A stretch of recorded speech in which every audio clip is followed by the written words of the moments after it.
हाय, मैं श्रद्धांजलि सिंह। हम लोग पढ़ रहे थे कल पिछले लेक्चर से पढ़ रहे थे हैं काल। काल में पढ़े थे, इसके 3 भेद होते हैं, वर्तमान काल, भूतकाल और भविष्य काल। जिसमें से वर्तमान काल कल ही के लेक्चर में ख़त्म कर चुके थे। आज पढ़ेंगे भूतकाल और भविष्य काल। आइए देखते हैं भूतकाल किसे कहते हैं और भूतकाल के कितने भेद हैं। देखते हैं भूतकाल। अर्थ, भूतकाल का मतलब हुआ बीता हुआ, मतलब जो पिछले समय में ही हो चुका है या हो गया था उसे कहते हैं, मतलब बीता हुआ समय जो पास्ट में हुआ था। परिभाषा देख लेते हैं। वाक्य में क्रिया के जिस रूप से यह पता चलता है कि कार्य समाप्त हो चुका है उसे भूतकाल कहते हैं। मतलब नहीं वो कार्य प्रेजेंट में हो रहा है, इस समय हो रहा है, और ना आगे होने वाला है, वो बीते हुए समय में हो चुका है। ऐसा जिस क्रिया से पता चलता है वहाँ पे क्या होता है, भूतकाल होता है। उदाहरण देख लेते हैं, जैसे लड़का सो गया। यहाँ पे क्या है, सोना, मतलब नींद लगने का कार्य क्या हुआ, समाप्त हो गया। गाड़ी स्टेशन से छूट चुकी, मतलब कि स्टेशन से चल चुकी है, तो स्टेशन से स्टार्ट होने का, चलने का कार्य समाप्त हो चुका है। भाई ये देखते हैं भूतकाल के भेद कितने प्रकार का होता है भूतकाल। तो भूतकाल के मुख्यतः 6 भेद हैं। एक पहला है सामान्य भूतकाल, पूर्ण भूतकाल, आसन्न भूतकाल, संदिग्ध भूतकाल, अपूर्ण भूतकाल और हेतुमत भूतकाल। ऐसे तो जनरली हम सभी जानते हैं वर्तमान काल, भूतकाल और भविष्य काल, लेकिन जब कंपटीशन में क्वेश्चन वगैरह पूछते हैं वो ज़्यादातर ऐसे पूछते हैं कि वाक्य दे देगा और पूछ देगा संदिग्ध भूत, आसन्न भूत, अपूर्ण भूत और हेतुमत भूत कौन सा है। तो थोड़ा सा इसके लिए पढ़ना जरूरी पड़ जाता है। ये देखते हैं सामान्य भूतकाल क्या होता है। वाक्य में क्रिया के जिस रूप से यह पता चलता है कि कार्य समाप्त हो चुका है, परंतु यह पता न चले कि कार्य कब समाप्त हुआ, तो वहाँ पे क्या होता है, सामान्य भूतकाल। मतलब ये पता चलता है कि कार्य हो चुका है, लेकिन कब का समाप्त हुआ है, अभी अभी हुआ था कि बहुत देर पहले का हुआ है, बस एक नॉर्मल सा बात होता है, पता चलता है कार्य समाप्त हो गया है। ये नहीं समझ में आता कि कार्य कब का समाप्त हुआ है, तो वहाँ पे क्या होता है, सामान्य भूतकाल। जैसे चिड़िया उड़ गई, अब उड़ने का कार्य चिड़िया का उड़ना क्या है, हो गया, लेकिन कब हुआ था ये नहीं पता, अभी अभी हुआ था कि बहुत टाइम पहले हुआ था ये नहीं पता। जिसमें क्रिया से यह न पता चले कि कितने समय पहले या लगभग कितना पहले, अभी अभी ख़त्म हुआ, अभी अभी हुआ, तो वहाँ पे क्या होता है, साधारणतः बस ये पता चले कि पास्ट में हुआ था। ऐसे ही घोड़े पकड़े गए, कब पकड़े गए ये नहीं पता, लेकिन ये पता चल रहा है क्रिया से कि पकड़ने का कार्य हो गया। वह चला गया, मतलब वह अब यहाँ नहीं है, वर्तमान में चला गया, तो जाने का कार्य हो गया, लेकिन कब का गया ये नहीं पता। तो ऐसे वाक्यों में जहाँ पे ये ना पता चले कि कितने देर पहले का, कब का हुआ है, ज़्यादा देर पहले का कि अभी अभी हुआ है, साधारणतः कह दिया जाए कि ये पास्ट में हुआ है, तो वहाँ पे क्या होता है, सामान्य भूतकाल। जैसे सामान्य भूतकाल में मुख्य क्रिया तो कार्य की समाप्ति का बोध करा देती है, जैसे चला गया में चला जाना, पकड़ना और उड़ गया। इससे क्या है, ये मुख्य क्रिया है। इससे क्या है कि पता चलता है कि पास्ट में हो चुका है, परंतु सहायक क्रिया नहीं आती है। जैसे प्रेजेंट में आता है, इसमें आता है था, थे, थी, तो ऐसा नहीं आता है, कोई सहायक क्रिया नहीं आती है, जिसे हम इंग्लिश में हेल्पिंग वर्ब बोलते हैं, वो नहीं आता है। ऐसे सादा वाक्य को क्या कहते हैं, सामान्य भूतकाल। अब आइए देखते हैं सेकंड, पूर्ण भूतकाल। पूर्ण शब्द से ही पता चलता है, मतलब जो कार्य समाप्त हो चुका है, कंप्लीट हो चुका है, और भूतकाल है तो बीते हुए समय में ही कंप्लीट हुआ है। तो वाक्य में क्रिया के जिस रूप से यह पता चलता है कि कार्य समाप्त हुए काफ़ी समय बीत चुका है उसे पूर्ण भूतकाल कहते हैं। आइए देखते हैं एग्जाम्पल इसके। कृष्ण ने शिशुपाल का वध किया था, मतलब कि वध हुआ, और ये भी स्पष्ट है कि बहुत समय पहले की बात है, ये हो चुका था ये कार्य, तो इसलिए क्या हुआ यहाँ पे, पूर्ण भूतकाल। लड़कों ने गधों को मारा था, गधे को मारा था, अब मारा था यहाँ पे क्या है, सहायक क्रिया है, जबकि सामान्य भूतकाल में सहायक क्रिया नहीं होती है। ये हो गई सहायक क्रिया, और मारा क्या हो गया, मुख्य क्रिया। लड़के ने परीक्षा दिया था, मतलब कुछ समय बीत चुके परीक्षा दिए, तो ऐसा वाक्य इसकी क्रिया से ही पता चलता है कि लड़के ने परीक्षा दिया था, अभी अभी दिया है, दे के आया है, ऐसा नहीं, लड़के ने परीक्षा दिया था। तो इससे पता चलता है कि देने का काम हो चुका है और कुछ समय पहले की बात है, मतलब कार्य पूरा हो चुका था।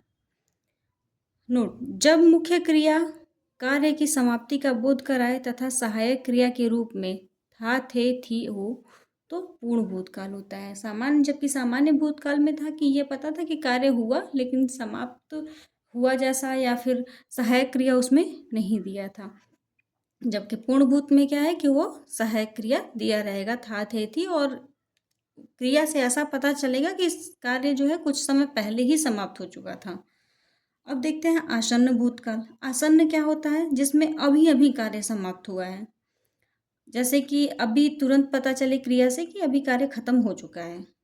वाक्य में अब देख लेते हैं कि जिस वाक्य में क्रिया क्रिया के जिस रूप से यह पता चलता है कि कार्य अभी अभी समाप्त हुआ है, उसे आसन्न भूतकाल कहते हैं। जैसे लड़की गाना गा चुकी है, अब है तो नहीं आता, लेकिन तो भाव क्या निकल रहा है, तो हो जाता है वर्तमान काल में। लेकिन बहुत कॉमन सा अंतर है आसन्न भूतकाल और पूर्ण वर्तमान काल में। आगे देखेंगे इसे। लड़के नदी में तैरे हैं, मतलब तैरने का कार्य हो चुका है, ऐसा पता चलता है, तैरे हैं। लड़की गा चुकी है, अभी अभी गाने का कार्य हुआ है। अब देख लेते हैं पूर्ण वर्तमान और आसन्न भूत में अंतर। दोनों में लगभग लगभग मतलब बहुत ज़्यादा सिमिलरिटी पाई जाती है, तो एग्जाम्पल से इसको क्लियर नहीं किया जा सकता कि क्या अंतर है। और किसी भी प्रश्न में अगर पूछता है पूर्ण वर्तमान या आसन्न भूत, ऐसे एग्जाम्पल देता है, तो ऑप्शन में क्या है, ऑप्शन में दोनों नहीं दे सकता। अगर दोनों देगा तो बोथ ऑफ देम के लिए आंसर में एक ऑप्शन भी होगा। देख लेते हैं पूर्ण वर्तमान और आसन्न भूत में अंतर क्या होता है। जिस समय क्रिया समाप्त हो तुरंत वह समय पूर्ण वर्तमान होता है। पूर्ण वर्तमान के तुरंत बाद आसन्न भूत होता है। तो तुरंत तुरंत खत्म हुआ है, तो ऐसे कोई शब्द तो आ नहीं रहे जिससे ये पता चले कि हुआ था, मतलब आसन्न भूत है या पूर्ण वर्तमान है। कह सकते हैं कि कंप्लीटली पूर्ण वर्तमान यानी जो प्रेजेंट परफेक्ट होता है वही क्या होता है हिंदी में आसन्न भूतकाल होता है। पूर्ण वर्तमान और आसन्न भूतकाल में समय का इतना कम अंतर होता है कि इसे उदाहरण द्वारा व्यक्त नहीं किया जा सकता है। जैसे बिजली गई है, अब बिजली अभी अभी गई है और जा चुकी है, दोनों भाव देता है। तो यहाँ पे अब एग्जाम्पल देख लेते हैं कि ऑप्शन कैसे दे सकता है। बिजली गई है, आसन्न भूत, पूर्ण वर्तमान, सामान्य भूत, ए और बी दोनों। तो जब भी ऐसा क्वेश्चन होगा तो उसमें या तो केवल आसन्न भूत ऑप्शन में देगा या तो पूर्ण वर्तमान देगा, और अगर ऐसे दोनों देगा तो क्या होगा, ए और बी का ऑप्शन देगा। तो यहाँ पे क्या आसन्न भूत और पूर्ण वर्तमान दोनों होगा, तो ए और बी वाला ऑप्शन सही होगा, या मोर देन एबव करके दे देगा। जैसे कभी कभी आसन्न भूत और पूर्ण वर्तमान एक, कभी भी आसन्न भूत और पूर्ण वर्तमान एक साथ नहीं देगा। यदि देता है तो सही के लिए विकल्प भी वैसा ही देगा। अब देखते हैं अपूर्ण भूतकाल क्या होता है। उसमें हम लोग पढ़े थे सामान्य में अपूर्ण वर्तमान काल, यहाँ पे अपूर्ण भूतकाल। वाक्य में क्रिया के जिस रूप से यह पता चलता है कि कार्य होना प्रारंभ हो गया था, मतलब कार्य शुरू था, कंटिन्यूटी थी, परंतु यह पता न चले कि कार्य समाप्त हुआ या नहीं, उसे अपूर्ण भूतकाल कहते हैं, जो कि इंग्लिश में क्या होता है, पास्ट कंटिन्यूअस टेंस।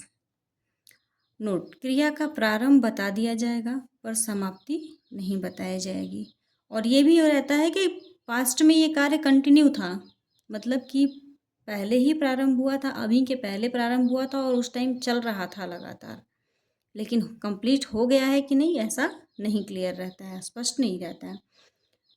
और देख लेते हैं मुख्य क्रिया के अंत में रहा था, रही थी, रहे थे आदि लगा होता है। उदाहरण, मोहन बंसी बजा रहा था। अब यहाँ पे बजा रहा था, मतलब पता चलता है कि बजाने का कार्य प्रारंभ हो चुका था, लेकिन अभी समाप्त हुआ है कि नहीं, लेकिन पास्ट में चल रहा था ये कार्य। बच्चे खेल रहे थे, अब यहाँ पे खेल रहे थे मतलब पास्ट में ये कार्य शुरू हुआ था और कंटिन्यूटी थी उसमें, लेकिन अभी क्या कंडीशन है ये नहीं पता। लड़कियां पढ़ रही थी, लड़कियों के पढ़ने का कार्य शुरू हो गया था, चल रहा था और अभी ख़त्म हुआ कि नहीं ये नहीं पता, वहाँ पे क्या होगा, अपूर्ण वर्तमान होगा, अपूर्ण भूतकाल होगा। आगे देखते हैं संदिग्ध भूतकाल। क्रिया के होने में संदेह, मतलब कि ये कंफर्म नहीं होगा, अनसर्टेनिटी होगी, अनिश्चितता होगी कि कार्य समाप्त हुआ कि नहीं। यहाँ पे तो है कि कार्य हो रहा था, समाप्त हुआ है कि नहीं इसका स्टेटमेंट ही नहीं दिया होगा, और यहाँ पे क्या है, डाउट रहेगा कि हो चुका, हो गया कि नहीं। वाक्य में क्रिया के जिस रूप से यह निश्चित न हो कि क्रिया हुई या नहीं, परंतु यदि क्रिया हुई होगी तो समाप्त हो चुकी होगी, उसे संदिग्ध भूतकाल कहते हैं। इन दोनों में क्या अंतर है, यहाँ होना शुरू हो गया था और यहाँ पे है संभावना व्यक्त हो रहा है, संदेह है कि हुआ था कि नहीं हुआ, शुरू हुआ था कि नहीं हुआ था, और अगर शुरू हुआ होगा तो समाप्त हो चुका होगा, उसे संदिग्ध भूतकाल कहते हैं। जैसे माँ ने रोटी बनाई होगी, अब ये स्पष्ट नहीं है कि माँ रोटी बना रही थी कि नहीं बना रही थी, बनाना अगर बस ये है, अनसर्टेनिटी है कि माँ ने रोटी अगर बनाई होगी, बनाना शुरू किया होगा तो बन गई होगी, संदिग्ध भूत है। लड़के ने पत्र दिया होगा, अतः दिया या नहीं दिया यह स्पष्ट नहीं है, परंतु यदि दिया होगा तो दे चुका होगा। ऐसे ही ये दौड़ते समय उसकी टांग टूटी होगी, अब उसकी टांग टूटी है कि नहीं टूटी है ये निश्चित नहीं है, टूटी या नहीं, लेकिन अगर टूटी होगी तो दौड़ते समय टूटी होगी तो टूट गई होगी। अब नोट में देख लेते हैं, क्रिया के बाद होगा, होगी, होंगे लगा होगा होता है। यदि होगा, होगी, होंगे हटा दिया जाए तो वाक्य सामान्य भूतकाल होगा। सामान्य भूतकाल में क्या था कि वहाँ पे क्रिया नहीं थी, अरे हेल्प सहायक क्रिया नहीं थी, केवल क्रिया से पता चलता था कि कार्य समाप्त हुआ, कब का हुआ है नहीं हुआ, कब का हुआ है, समय देर हो गई नहीं हुई, कंटिन्यूटी थी, ऐसा नहीं पता चलता, बस ये लगता है कार्य साधारणतः समाप्त हुआ, पास्ट में हुआ था। अब आइए देखते हैं हेतु हेतु मत भूतकाल। हेतु हेतु मत भूत में दो वाक्य आते हैं, दो वाक्य आते हैं, दो क्रिया होती है, दो कर्ता होते हैं। अब क्या है कि पहला जो है पहले पे डिपेंड करता है दूसरा, मतलब एक क्रिया दूसरे क्रिया पे डिपेंड करती है। अब हेतु हेतु का मतलब होता है कारण, मद मद का मतलब होता है दूसरे का कार्य का, अतः पहला कार्य पर दूसरा कार्य निर्भर करता है, अगर पहला नहीं होता है तो दूसरा होने का चांस नहीं है। अतः एक कार्य कारण बनता है, दूसरे कार्य क्या है, न पहला कार्य होता है, पहला कार्य नहीं होता है, इसलिए दूसरा कार्य भी नहीं हो पाएगा। अतः मतलब इसमें है कि अगर पहला कार्य होगा तो ही दूसरा के होने की संभावना है, और इसमें क्या होता है कि न पहला कार्य होता है और न ही दूसरा हो पाता है, क्योंकि जब पहले पे डिपेंड है दूसरा, तो अगर पहला ही नहीं हो पाया तो दूसरा तो संभव ही नहीं है। जैसे परिभाषा देख लेते हैं, जब एक क्रिया कारण हो दूसरी क्रिया क्रिया का, परंतु पहली क्रिया के न होने के कारण दूसरी क्रिया भी न हो, तो उसे हेतु हेतु मजबूत कहते हैं। इंग्लिश में होता है क्लॉज, जिसमें सबऑर्डिनेट क्लॉज होता है, उसमें या पास्ट परफेक्ट होता है, उसमें क्या होता है कि डॉक्टर के आने से पहले ही वो मर गया, पेशेंट मर गया, ऐसा कुछ जो इंडिपेंडेंट होता है, मतलब डिपेंडेंट होता है, एक पे दूसरा वाक्य डिपेंडेंट होता है। यदि भूतकाल के किसी भी उदाहरण में दो वाक्य हों तो वह प्राय हेतु हेतु मजबूत होता है। क्या है कि भूतकाल मतलब कि पास्ट का टेंस हो, भूतकाल में हो और दो वाक्य हों, क्योंकि एक ही में आता ही ये केवल दो वाक्य हेतु हेतु मजबूत में, तो प्राय वहाँ पे क्या होता है, हेतु हेतु मजबूत काल होता है। हेतु हेतु मजबूत काल में वाक्य प्राय यदि से प्रारंभ होता है और दूसरा वाक्य तो से प्रारंभ होता है। उदाहरण देख लेते हैं, यदि तुम आते तो मैं जाता। अब यहाँ पे क्या है, पहला कार्य है आना और दूसरा क्या है जाना। अब यदि तुम आते, पहले तो यदि से स्टार्ट हुआ है, तो से स्टार्ट हुआ है दोनों। यदि तुम आते मतलब आने का कार्य नहीं हुआ, आने का कार्य समाप्त नहीं हुआ, तो अगर आने का कार्य नहीं समाप्त हुआ तो जाने का कार्य भी नहीं हो सकता, तो न आना हुआ न जाने का कार्य हुआ। और क्या है, ये जाने का कार्य किस पे डिपेंड करता है, तुम के आने पर, तो पहले पे डिपेंड करता है दूसरा और पहना तो पहला होता है न दूसरा होता है, वहाँ पे क्या होता है, हेतु हेतु मजबूत होता है। वह कमाता तो खाता। अब यहाँ पे पहला कार्य क्या है, कमाना, और दूसरा है खाना। तो खाने का कार्य किस पे डिपेंड करता है, कमाने पे। अब क्या है कि कमाता नहीं है तो खाएगा कहाँ से, तो यानी कि न कमाया न वह कमाता तो खाता। ये भाव क्या देता है कि न कमाने का कार्य हो रहा है न खाने का। यदि वर्षा होती तो फसल न सूखती, मतलब फसल सूख गई। तो वर्षा क्यों, क्योंकि वर्षा होने का कार्य क्या पे डिपेंड करता है, फसल का सूखना या हरा रहना। वर्षा होती तो फसल न सूखती, मतलब कि वर्षा नहीं हुई तो न पहला कार्य हुआ और न दूसरा कार्य हुआ। मतलब वर्षा नहीं होती है तो फसल क्या हो गई, सूख गई। न सूखती मतलब हरी भरी बनी रहती। वर्षा नहीं होने के कारण दूसरा क्या है, दूसरा कार्य भी नहीं हुआ। अब देखते हैं भविष्य काल। भविष्य काल मतलब होता है कि वह समय, वह टाइम पीरियड जो कि न कल हुआ था न आज है, आने वाले टाइम में होगा, उसे भविष्य काल कहते हैं। कार्य जो आने वाले समय में होगा भविष्य काल में कहते हैं उसे। भविष्य काल के कुल कितने भेद होते हैं, देखते हैं, 3 भेद होते हैं। सामान्य भविष्य काल, संभाव्य भविष्य काल और हेतु हेतु मत भविष्य काल। हेतु हेतु दो ही में है, एक तो है भूतकाल में और दूसरा भविष्य काल में, जबकि वर्तमान काल में हेतु हेतु मत काल नहीं है। आगे देखते हैं सामान्य भविष्य काल। वाक्य में क्रिया के जिस रूप से यह पता चलता है कि कार्य अभी होने वाला है उसे सामान्य भविष्य काल कहते हैं। मतलब कि नॉर्मली ये पता चलता है कि फ्यूचर में, यानी कि आज को छोड़ के आने वाले टाइम में होने वाला है, अभी को छोड़ के आने वाले टाइम में होगा, वहाँ पे क्या होता है, सामान्य भविष्य काल होता है। उदाहरण देख लेते हैं, लड़की पुस्तक पढ़ेगी, मतलब पढ़ने का कार्य जो है अभी नहीं हो रहा है, न पहले हुआ है, अभी पढ़ने की क्रिया होने वाली है। और लास्ट में गागेगी आता है।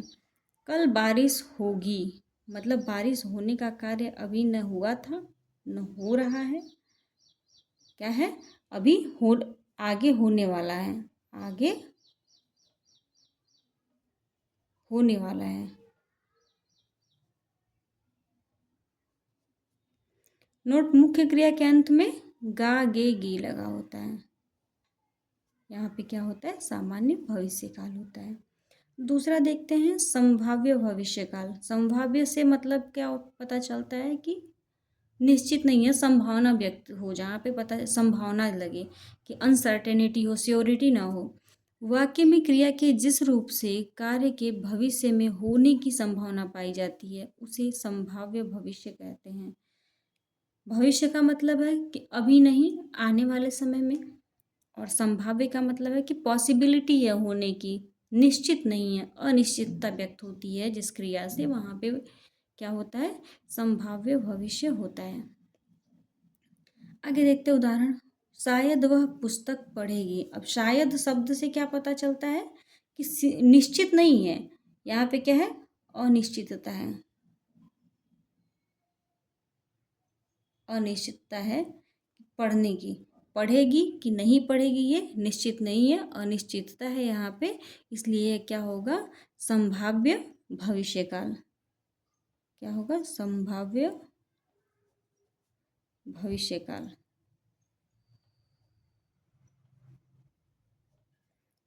संभव है कल बारिश होगी। अब यहाँ पे संभव शब्द से भी क्या है कि कल बारिश होगी कि नहीं होगी इसकी निश्चितता नहीं है, श्योरिटी नहीं है, एक संभावना जताई जा रही कि संभव है या हो सकता है कल बारिश होगी वहाँ पे, इसलिए यहाँ पे भी क्या है, संभाव्य भविष्य है। नोट में देख लेते हैं, जब मुख्य क्रिया भविष्य काल की हो और कार्य होने की संभावना हो और अनिश्चितता पाई जाए तो वहाँ संभाव्य भविष्य काल होता है। अब लास्ट देख लेते हैं, अंतिम इसका भविष्य काल का, हेतु हेतु मत भविष्य। यहाँ पे भी क्या होगा, 2 वाक्य होंगे और एक वाक्य, दूसरा वाक्य पहले वाक्य पे डिपेंड होगा। अगर पहले का कार्य होने की संभावना होगा तो दूसरा होगा, अगर पहला कार्य नहीं होता है दूसरा नहीं होगा, ऐसा पता चलेगा। एक क्रिया का होना दूसरी क्रिया पर निर्भर होगा तथा क्रिया भविष्य काल की होगी। परिभाषा देख लेते हैं। जब वाक्य में एक क्रिया का होना दूसरी क्रिया पर निर्भर हो तथा कार्य अभी होने वाला हो, मतलब न हुआ था और न अभी हो रहा है, अभी आने वाले समय में होगा, तो उसे हेतु हेतु मत भविष्य काल कहते हैं।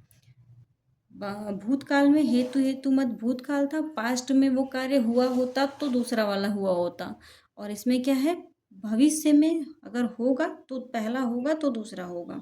यह है लड़का कमाएगा तो खाएगा, मतलब अगर कमाने का कार्य होगा तो ही खाने को मिलेगा।